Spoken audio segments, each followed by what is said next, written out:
హనుమంతు, కుక్కలు ఎందుకురా అలా అరుస్తున్నాయి? విశ్వాసం లేని వీధి కుక్క ఏదో మన కాంపౌండ్ లోకి ఎంటర్ అయినట్టుంది మావయ్య. అందుకే విశ్వాసం ఉన్న కుక్కలు అరుస్తున్నాయి. State politician central minister Appalanaidu గారు ముందు తీవే, నేనే వెళ్ళాలి. ఊరుకోరా, ఎంత గొప్పలు అయితే మాత్రం ప్రతి చోట ఇలా డప్పు కొట్టుకుంటూ ఉంటావా? వాళ్ళకి మాత్రం తెలియదా? డబ్బు డబ్బు ఉన్నప్పుడే కొట్టాలి. నీ తెలవదట్ట ఉండు. అయితే కొట్టు. ఓ నాయుడు, నువ్వా? ఏంటి ఇలా వచ్చారు? రా, ఇలా వచ్చి కూర్చో. అయ్యా, తమరు ముందు నేను ఎప్పుడైనా కూర్చున్నానా? అయితే నేనే లేస్తున్నాను. చూసావా, ముసలు కుర్చీలుండి ఎలా లేపాను? ముందు నేను కుర్చీలో ఉంటే ఎందుకంటే చూసుకో. నువ్వు మూసుకో. చెప్పు నాయుడు, ఏంటి విషయం? ఏమి లేదు వర్మ గారు, దారి అంటే వెళ్తూ ఒకసారి తమరు కలిసి వెళ్దామని వచ్చాను. ఒకసారి కలిసి వెళ్ళడానికేనా? ఆయన అపాయింట్మెంట్ కోసం వారం రోజు కాసి కూర్చున్నావు. వారం రోజుల నుండా? ఏంటి విషయం? అవసరమే, కానీ ఎలా స్టార్ట్ చేయాలో అర్థం కావడం లేదు. స్టార్టింగ్ ట్రబులా? హనుమంతు, నువ్వు ఉండరా. చెప్పు నాయుడు, ఏమన్నా బిజినెస్ తాలూకా హెల్ప్ ఏమన్నా కావాలా? ఒక్క చుక్క ఇంక వాడితే వచ్చి పడే డబ్బు కోసం బిజినెస్ బందా నాకెందుకులండి?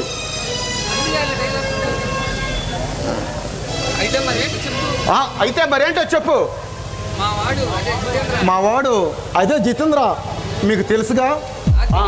తెలియకే వాడికి ఏమన్నా ప్రాబ్లమా? వాడికేం ప్రాబ్లం, నా బొందా? అబ్బే అదేం లేదండి. మరేం కావాలో నొచ్చుకోకుండా చెప్పవయ్యా త్వరగా, మాకు అవతల చాలా పనులు ఉన్నాయి. నువ్వు ఆగవయ్యా, ఓ శుభకార్యం జరిగాక ఇప్పుడు టైం రావద్దు, సమయం రావద్దు. టైం అయింది, చెప్పే. శుభకార్యమా? ఏంటది?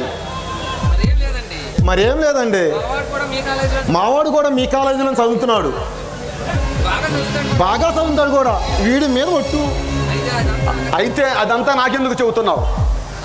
ఆ విషయానికే వస్తున్నా. ఏదో ఒక రోజు మీ మనవరాలను చూశాడంట. అప్పటి నుండి పిల్లంటూ చేసుకుంటే తన్నే చేసుకుంటానని బీసమిచ్చి కూర్చున్నాడు. అప్పలనాయుడు, వాడిది చిన్న వయసు కాబట్టి నీ ఆశపడటంలో తప్పు లేదు. మరి నీ బుద్ధి ఎక్కడికి పోయింది? అంటే దాని అర్థం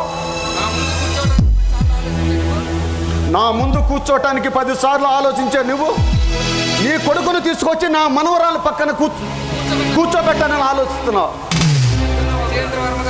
విజయేంద్ర వర్మ గారు, ఇప్పుడు నా స్థాయి ఇంచుమించు మీతో సమానమైనదే. అది గుర్తించుకుని మాట్లాడండి. అధికారం అందలం కాదురా ఎత్తి స్థాయిని నిలబెట్టేది. సమాజానికి వాడి మీద ఉన్న గౌరవం అది సంపాదించుకున్నప్పుడు రా ఆలోచిద్దాం. అంటే ఈ సమాజంలో నాకు మర్యాద లేదన్నా నీ అర్థం? నమ్మకం కాదురా నిజం. నీ రాజకీయ ఎత్తుగడలు నా దగ్గర చూపించకు. 10 మంది అనాథలకు పండ్లు పంచడానికి చూపించు, పుణ్యమన్న దొరుకుతుంది. విజయేంద్ర వర్మ గారు, రాజకీయం అంటే విత్తనం కాదు, నాటితే మొక్క మొలిసి చెట్టై పండ్లు పంచడానికి. రాజకీయం అంటే విషయం, చాలా పట్ట విషయం. ఆ విషయం తాకాలంటే నీలాంటి వాళ్ళు పనికిరారు. కానీ ఆ విషయాన్ని మేము త్రాగి తరాలు తరబడి వెళ్తున్నాం. అందుకే రాజకీయ నాయకులమయ్యాం. నేను తలుచుకుంటే నువ్వు మిడిచిపడే ఆ మినుగుడు పురుగు వెలుగును కూడా చూడలేవు. అది నీ తరం కాదు. నన్ను తాగాలంటే వేల కొద్ది కార్యకర్తలు అభిమానం దాటి రావాలి. అలాంటిది నేను కూర్చున్న కుర్చీ తాగాలంటే ఎన్ని శవాల గుట్టలు లెగిసి రావాలో అది నీ ఎరువుమానికే వదిలేస్తున్నా. ఈ సొసైటీలో నా హోదా ఏంటో తెలిసే నా మనవరాలను నీవు అడగటానికి వచ్చావు. అది అలా ఉంచితే నీ రాజకీయ పలుకుబడితో నన్నే భయపెట్టాలని చూస్తావు. అప్పలనాయుడు, పదవితో పలుకుబడిని కొనగలవే కానీ నా పరువుని కొనలేవు. ఇక బయలుదేరు. హోదాలు అంతస్తులు కూడా తల వంచుంది ఒకటి ఉంటుంది విజయేంద్ర వర్మ. అదేమిటో తెలుసా? భయం. భయపడితే ఆ భయానికి భయోటత ఉంటే అది ఎప్పల నాయుడే. ఈ నాయుడు తలుచుకుంటే కొత్తటి రాజ్యాలు రాబందులు పిక్కి తినే పీరులు గుట్టలు అవుతాయి. అహంకారానికి ఆత్మగౌరవానికి చెప్పుకు తిరిగే నీ ఆస్తి అంతస్తు ఆర్తనాదం పెడుతూ నా కాళ్ళ కరకు వచ్చి పడతాయి. చూస్తావా? చూపించమంటావా? వాట్? ఎలా జరిగింది? వెంటనే ఫైర్ స్టేషన్ ఫోన్ చేయండి, మేము వెంటనే వస్తున్నాం. ఏంటి? తమ medical factory oxygen pipe leak అయ్యి బాస్ట్ అయిందా? అది నీకెలా తెలుసు? ఇది ఇంకా బాగుంది. చేయించిన వాడికి తెలియకుండా ఎలా ఉంటుంది డిడక్ట్? ఏంటి మెడికల్ ఫ్యాక్టరీ బ్లాస్ట్ అయిందా? వెళ్ళండి వెళ్ళండి. వెళ్ళి శవాలు లెక్క పెట్టుకోవాలిగా, తర్వాత గోతులు తీయాల్సి పని ఉందిగా. ఒరే దుర్మార్గుడా, ఎందుకురా ఇంత దారుణాన్ని కూడా కట్టావు? నేను అడిగినప్పుడే నీ మనవరాలు దానమిచ్చుంటే ఇంత దారుణం జరిగి ఉండేది కాదుగా. ఈ దేశాన్ని కాపాడాల్సిన బాధ్యత మరియు పర్యావరణ పరిరక్షణ కూడా నా బాధ్యత కాబట్టే సిబిఐ ఆఫీసర్ ఎంక్వైరీ చేయిస్తాను. అప్పుడు నువ్వు అంటున్న గౌరవం గోంగూర అది వెళ్ళి గంగలో కలిసిపోయింది. అందుచేత మరో దారుణం జరగకముందే మాటిస్తే బాగుంటుంది. ఆ మాటతో పాటే నీ పరువు నా కొడుకు పక్కలోకి ఎక్కాలా.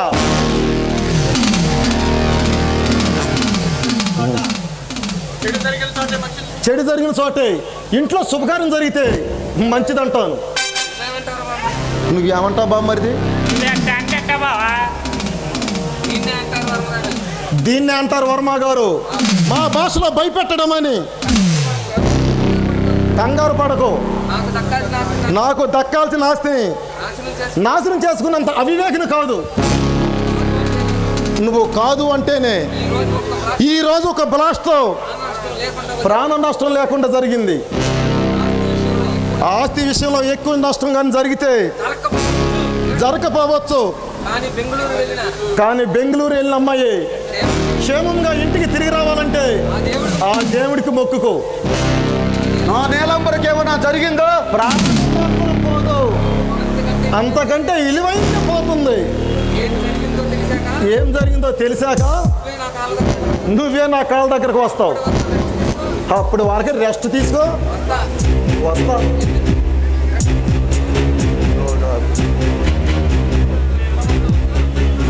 ఒరే హనుమంతు, అమ్మాయి ఎక్కడి దాకా వచ్చిందో ఒకసారి తెలుసుకోరా.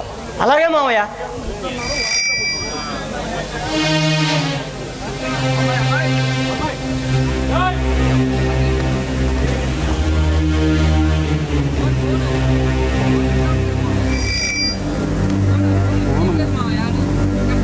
ఫోన్లు ఇచ్చేట్లేదు మామయ్య.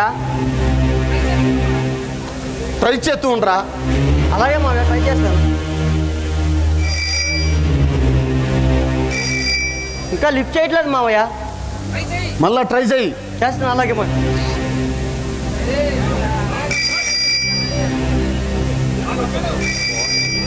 ఎరా వచ్చిందా? లేదు మామయ్య, ఇంకా ఎత్తలేదు.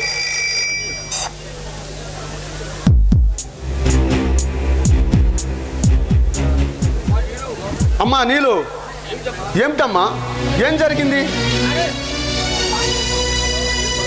ఏం పర్లేదు సార్, చిన్న గాయాలు.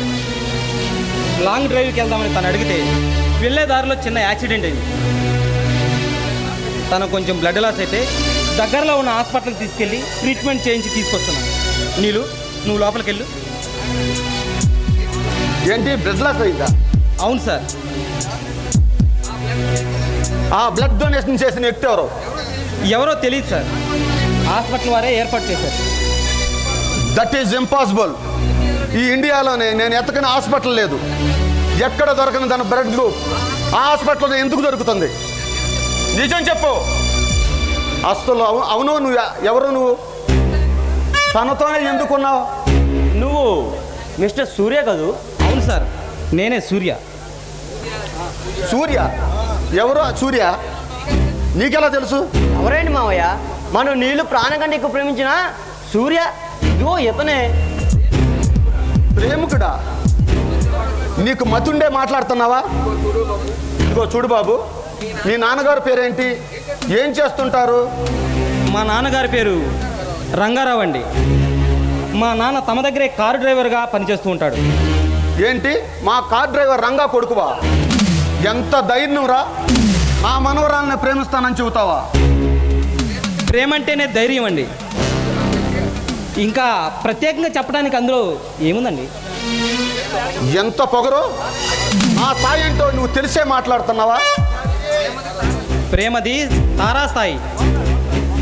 మీరు పెద్దవారు, మీకు చెప్పేంతటి వాడిని కాదు. అలాంటిది ప్రేమికులు ఏ స్థాయిలో ఉంటారో మీ ఊహకై వదిలేస్తున్నాను. అలాగా? నా స్థాయి అంటూ ఇప్పుడే నీకు చూపిస్తా. రంగా,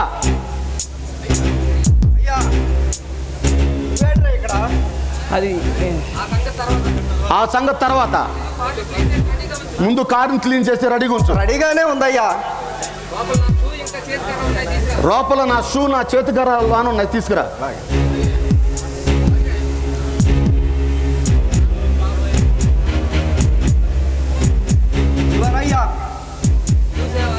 చూసావా, ఇది నీ స్థాయి.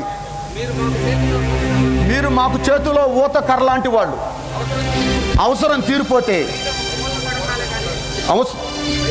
బయట మూలం పడి ఉండాలి, కానీ మీరే మా మూల స్తంభంలాగా ఉండదు. మారాలని చూడకూడదు. ఏమైందయ్యా? వెళ్ళి నీ కొడుకుని తీరుగా కూర్చోబెట్టి అడుగు. మరలా వచ్చి నాకు వచ్చే సమాధానం పెట్టి. నువ్వు రారా.